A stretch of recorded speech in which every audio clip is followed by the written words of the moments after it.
Recent days, we hear words like war, sanctions, alliances, power shifts, and tariffs. But here's a simple question most headlines don't answer. Why does the world suddenly feel tense again? Countries aren't fighting directly, but mistrust is growing. Alliances are hardening, and everyone is preparing for conflict. This looks familiar because the world is slowly moving towards a new Cold War, not with missiles and ideology, but with technology, trade, and power politics. What was the old Cold War? To understand what's happening today, we need to briefly look back. The old Cold War was mainly between two blocs, one led by the United States, the other by the Soviet Union. They didn't fight each other directly. Instead, they competed in military strength, political influence, proxy wars in other countries. The world was divided into two clear camps. If you weren't with one side, you were often pressurized or punished.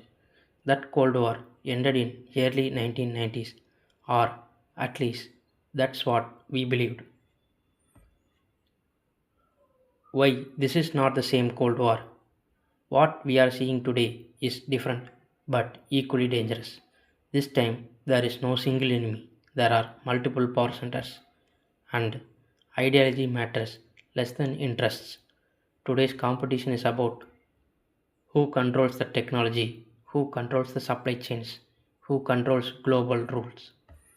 Instead of nuclear missiles, countries now use sanctions, tariffs, trade restrictions, control over semiconductors, data, energy, and finance. In short, this Cold War is not fought with tanks, it is fought with leverage. Who are the main power blocks today? The world is quietly dividing again, not officially but practically. One group is led by the United States along with its traditional allies.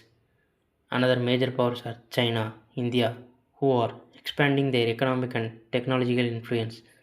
Russia, though engaged in war, plays a major military and strategic role. And then there are middle powers, countries that don't want to fully align with any camp. They want flexibility, they want autonomy. But the pressure to choose sides is increasing. Why this is dangerous? A new Cold War doesn't mean a world war tomorrow. The real danger is miscalculation.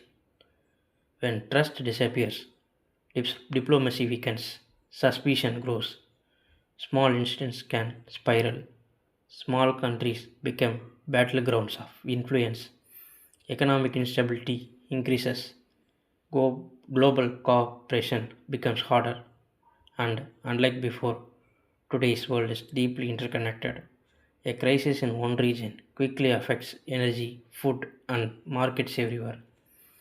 The new Cold War is quieter, slower, and more complex, but that doesn't make it safer. The greatest risk today is not intentional war, but a world drifting into permanent tension. Understanding this shift is the first step towards understanding the world beyond the headlines.